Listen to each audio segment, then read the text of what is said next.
Ryan Reynolds here from Mint Mobile. With the price of just about everything going up during inflation, we thought we'd bring our prices down. So to help us, we brought in a reverse auctioneer, which is apparently a thing.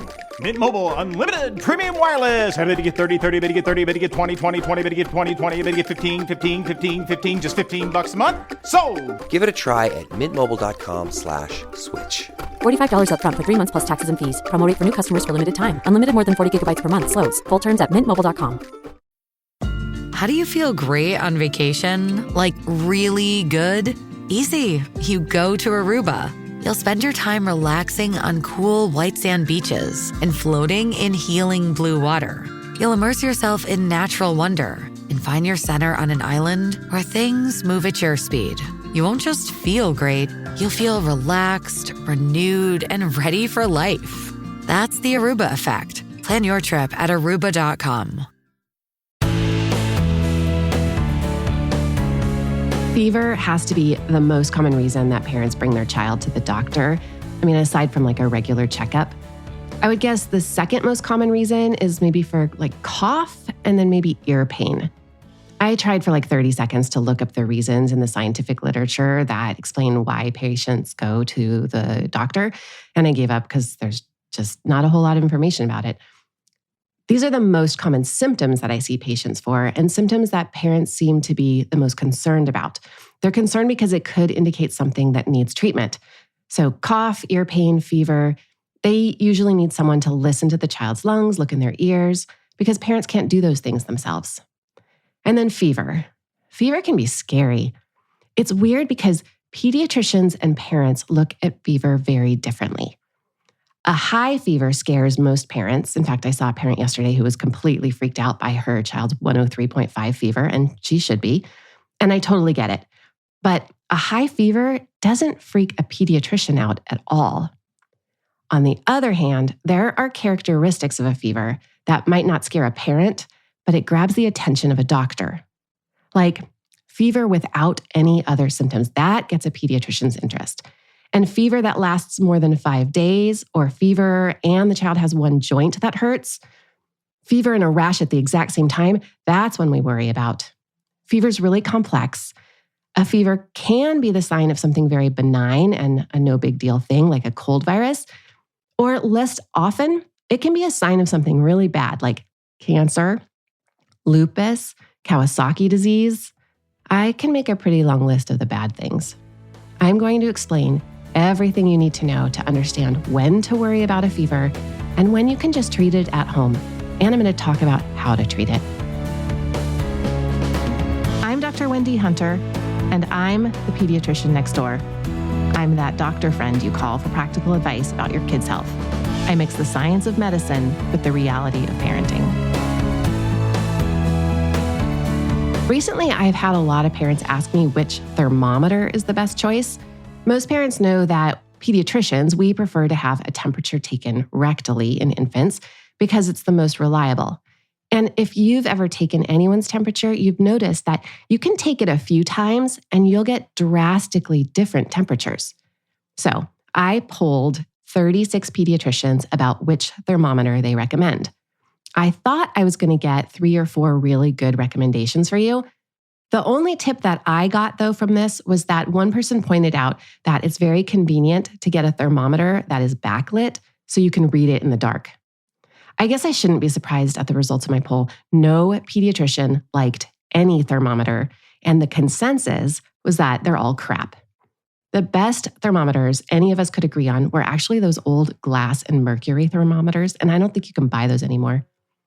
When I started my poll, I didn't want to admit that I'm actually the mother of 2 kids, and I don't think I've had a thermometer in my house in like 15 years. We have like one of those kind of lame ones that my husband bought when we were supposed to take our temperatures before work every day during the pandemic. I don't think that one counts. It was kind of for show.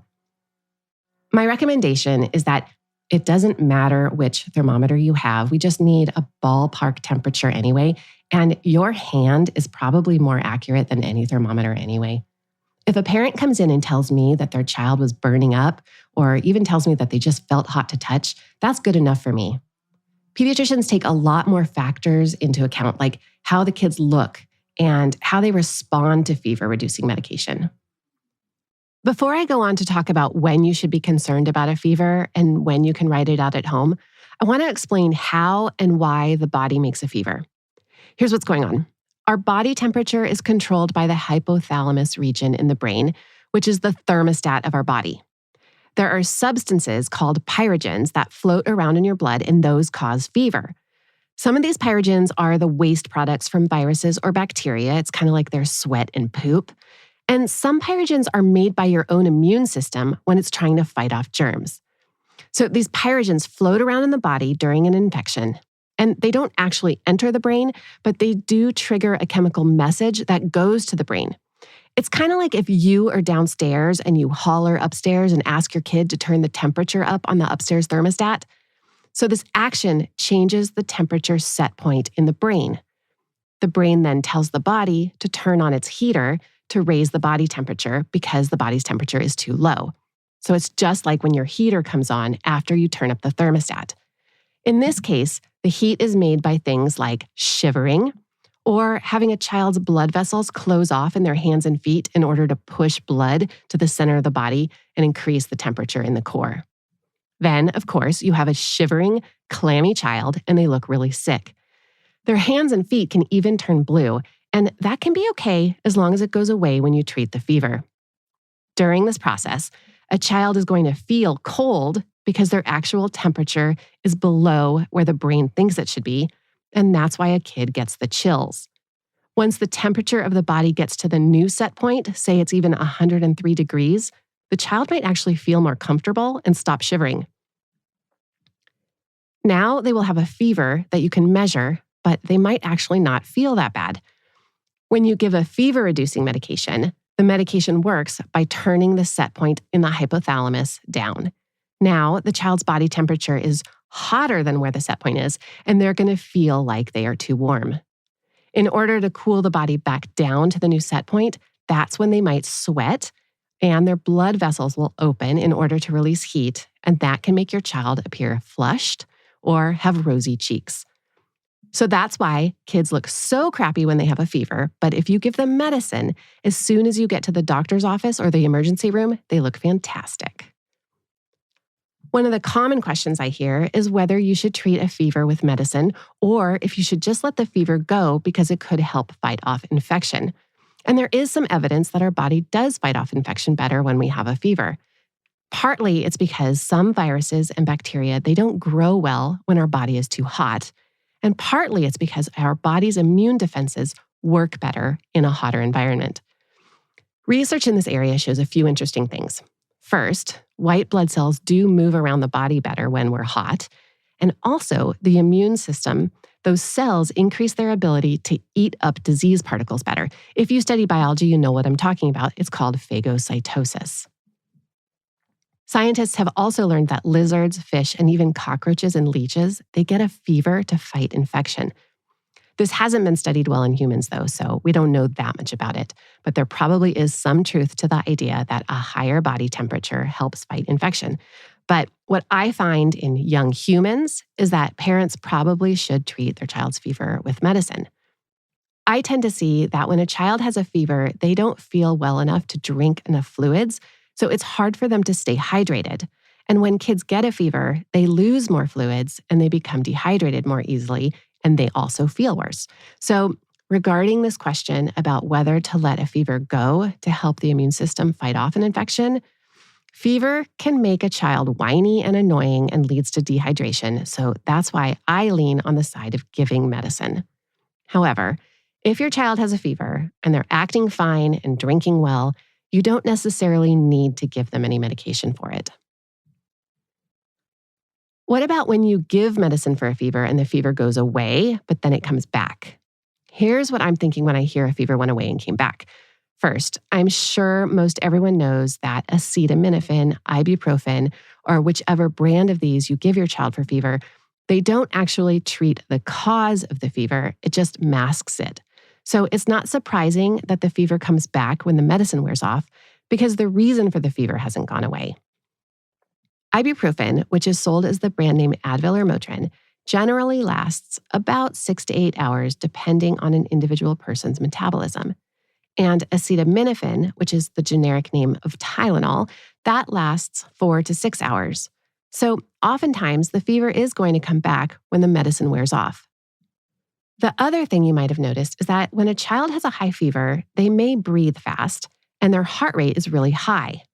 Usually, sometime around midnight on my overnight shifts in the pediatric emergency room, parents would arrive with their feverish children worried about their fast heart rate and difficulty breathing, only to find that their child looks great an hour later as soon as their fever medicine kicks in. That's because kids have this very unique physiology that fools parents into thinking they're really sick. I might be crazy, but I have wondered if this is an evolutionary adaptation to make parents pay closer attention when their offspring are ill. Even when they are healthy and feeling great, kids at rest have faster heart rates and they breathe more rapidly than adults. And kids seem to be more sensitive to factors that raise these rates, like temperature, pain, fear, or anxiety. When a child has a fever, they breathe faster and their heart beats faster for a lot of reasons that aren't really known. What we do know is that it is a normal response to fever, and it is caused in part by blood vessels opening up and making the heart pump harder in order to circulate more blood. Fever also increases the metabolic rate, making every process in the body work harder. And kids breathe faster because that allows heat to be released through something called pulmonary gas convection. That means the body exchanges hot air that they breathe out for cooler air that they pull into their lungs. And when kids breathe fast, they also breathe out more humid air, and they're going to lose more water and they need to drink more. When kids breathe faster because of fever, it's no wonder that a child can look like they have pneumonia. A child with fever often can look like they're having difficulty breathing because fever stimulates the respiratory muscles to increase the rate and their depth of breathing. In animals, you may have noticed, this looks like panting. That's how they blow off heat. In the clinic room, I can often make a pretty good assessment of a kid just by looking at their breathing pattern. In a child with fever from a normal, minor childhood illness like a stomach flu or a cold virus, when you give them an anti-fever medication, it will bring their heart rate and their breathing back to normal within an hour or two. If fast breathing or a fast heart rate continues, even if you've given them medicine, this is a sign that your child needs to be seen by a doctor quickly. After the break, I'm going to cover more about this and explain the other signs that a child needs medical attention.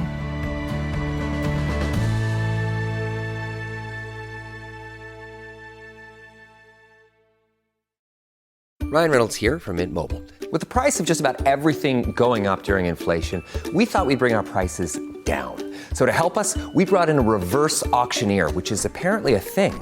Mint Mobile Unlimited Premium Wireless. Ready to get 30, 30, bit to get 30, bit to get 20, 20, 20, bit to get 20, 20, bit to get 15, 15, 15, 15, just $15 a month? Sold! Give it a try at mintmobile.com/switch. $45 up front for 3 months plus taxes and fees. Promo rate for new customers for limited time. Unlimited more than 40 gigabytes per month. Slows full terms at mintmobile.com.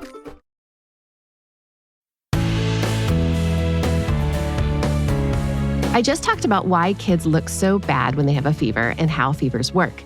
So you've probably already come to the conclusion that forms most doctors' advice, and that is our one pediatric mantra. We say, treat the kid, not the fever. If your kid looks sick, give them medicine, and if they don't look sick, leave them alone. Kids get really high fevers pretty commonly in comparison to adults who really don't get fevers as often. We pediatricians think more about the pattern of the fever than how high the number is. So that's the one thing you want to pay attention to.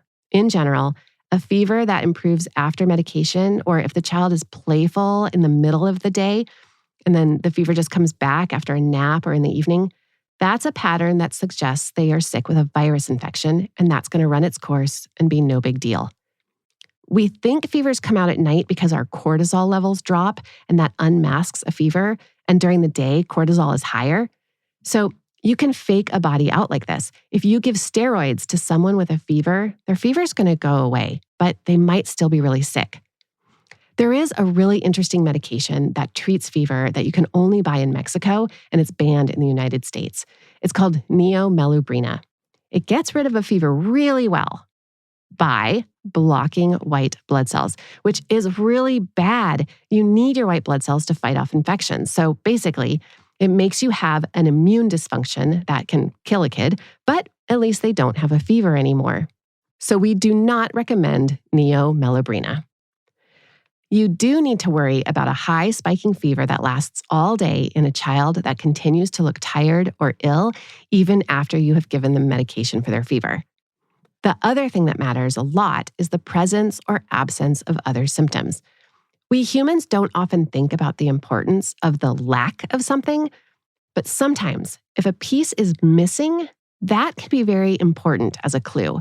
For example, the absence or lack of cough is one of the most important signs that a child does have strep throat.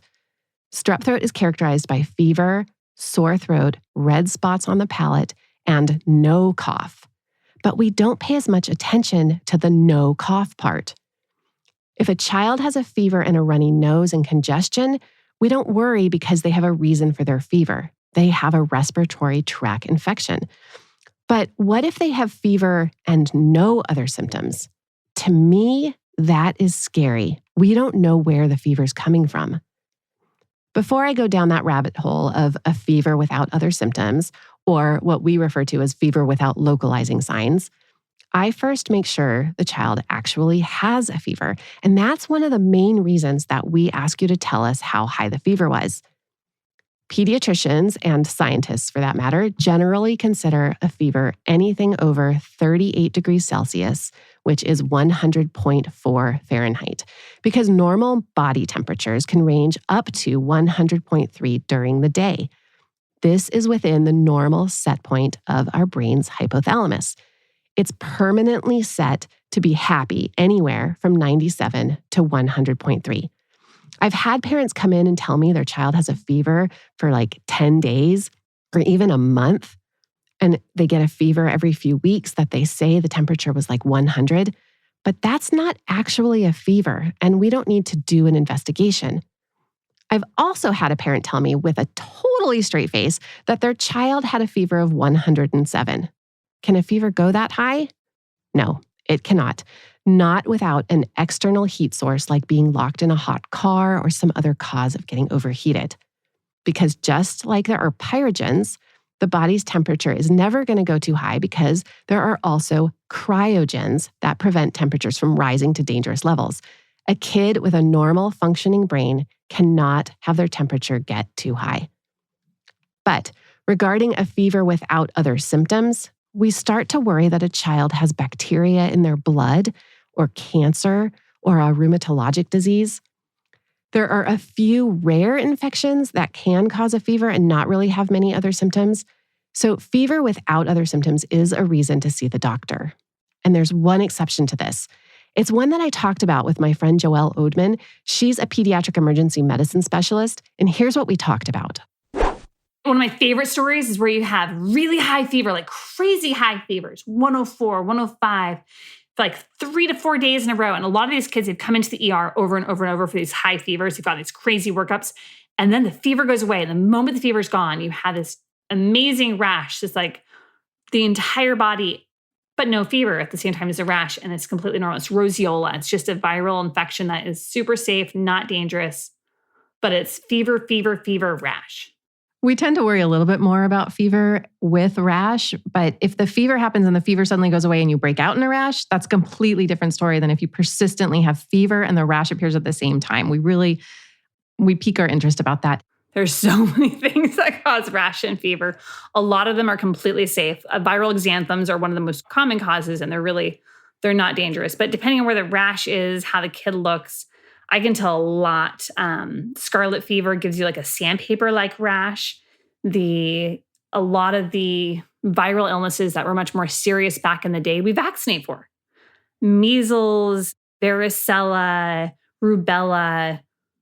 It's fantastic. If you have a fever and a rash, but you're vaccinated and you've had your 1-year-old shots, much less likely to be that, much more likely to be something benign, and you get to go home and you're probably just going to be miserable for a little bit. Now, Dr. Wendy, you brought up Kawasaki. For all you parents who are like, oh my God, fever and rash. It's not just a fever and rash. Kawasaki is an incredibly rare condition that has 5 days in a row or more of very high fevers, 103, 104, that just won't go away. And they have a rash and red eyes and red lips and peeling of their hands. And there's this whole clinical sequelae that goes together. And those kids, we work up, we do blood work, we ultrasound the heart to take a look at their heart arteries. But it's not the most common cause of fever and rash. So if you're listening to this, your kid is probably going to have a fever and rash. It's incredibly common. It's usually just a viral exanthem. So this is the hardest part about fever, is that there are a few diseases out there, like Kawasaki disease, that have a fever and can cause serious consequences. It can cause heart disease if it isn't properly diagnosed and treated. But most childhood fevers are really no big deal. Even strep throat can be a big deal if you miss it. If you don't treat strep with antibiotics, that can cause rheumatic heart disease in a few cases. Strep can also have a characteristic rash that we call scarlatiniform. It's very sandpaper-like, as Dr. Oudman said. And to confuse things even more, there's a common rash that kids get with routine viral illnesses that we call morbilliform. And that actually translates to measles-like, because it does look like the rash of measles, and this can be confusing even to doctors. Real measles is an illness that can cause long-lasting effects on a person, but the measles-like rash from other viruses is no big deal and doesn't even need treatment. So fever and rash at the same time is worrisome, and fever that breaks and is followed by a rash is nothing to worry about. I always say that rash is a sign that the body has fought off the virus. You don't need to treat that kind of rash at all. I've got 2 more scenarios on my list of when to worry about your child's fever. They are fever and neck pain, or fever and doesn't want to move or doesn't want to walk. That is concerning for meningitis in the case of neck pain. And not wanting to walk, to me, that can indicate something like a ruptured appendicitis. That's more common in a really young kid because older kids usually tell you they have belly pain before their appendix ruptures and before they get a fever from it. I've also seen kids with fever who have a kidney infection. They usually vomit, but sometimes they don't really want to walk. So fever with neck pain or doesn't want to move or walk, that's the first one.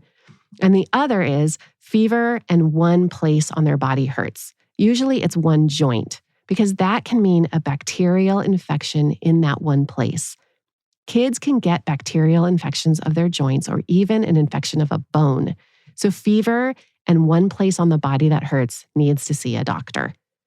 And lastly, I want to talk about fever in an unvaccinated child. I've seen meningitis in a few unvaccinated kids, and I've also seen a few cases of blood sepsis. We pediatricians are a lot more careful about evaluating a child's fever if they don't have their routine vaccines for things like pneumococcus and Haemophilus influenza.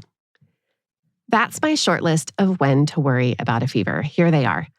Fever and rash at the same time, fever and no other symptoms, fever in one place on their body hurts, fever and they still look sick after you gave them medicine, fever and the child doesn't want to move, walk, or fever and neck pain, and lastly, fever and they're not vaccinated. There's one last confusing part about all of this, and that is how much medicine to give. If you want to learn more about how to properly dose fever medications and which one is best, or if you just want to learn more about the history of fever and the history of thermometers, go back and listen to episode 22. It's called Fever, Myths and Truths. And if you learned something or if you enjoyed this episode, please leave me a written review of the show on Apple Podcasts and share it with a friend. For more from the Pediatrician Next Door, find me on the web at pediatriciannextdoorpodcast.com. If you've got a question about the weird things kids do, send an email to hello@pediatriciannextdoorpodcast.com for a chance to hear your voice on the show.